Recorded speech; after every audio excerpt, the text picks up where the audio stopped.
projektiga me tegime omale võimalikuks enda kodus üldse veini toota, sest meil puudus kanalisatsioon, meil puudus veevärk ja küttesüsteem, nii et me tegelikult lõime enne need tingimused.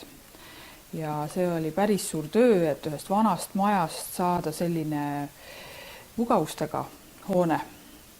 Ja me tahtsime omale luua maale sellise väikese teenimisvõimaluse, et saaks enda kodus tööd teha.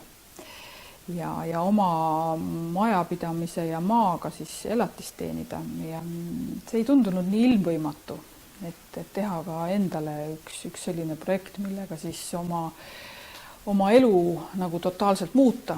Et kolida linnast maale ja hakata siis ka siin maal midagi tootma. Ja see ettevalmistav faas oli selles mõttes päris keeruline, et koostada selline ehitusprojekt, mis hõlmas ikkagi päris keerulisi lahendusi, elektrisüsteeme, kanalisatsiooni, veevärgi paigaldust. Projekti esitamine oli hästi tore, et esitad projekti ära ja mõtled, et nüüd on rahu majas, nüüd on esitatud. Ja siis möödus nagu linnutiivul mingisugune 2 kuud või isegi 3 kuud ja siis tuli see positiivne rahastusotsus. Ja siis hakkas tegelikult hirm, et kuidas me ikkagi tegelikult suudame seda ellu viia. Ja muidugi meie jaoks oli ikkagi väga suur väljakutse kõikide nende seadmetega hakata tööle. Me ei osanud seda. Ja ma arvan, et kõik, kes seda esimest korda teevad, on täpselt samasuguses rollis, peavad tutvuma, peavad ükskord ise läbi tegema kõik need asjad. Kui sa olid lubanud projektis, et sa toodad vähemalt 4000 liitrit veini, siis pidi see nii ka minema ja me tegelikult isegi ületasime oma plaane ja juba esimesel aastal oli meie toodang rohkem, kui me lubasime.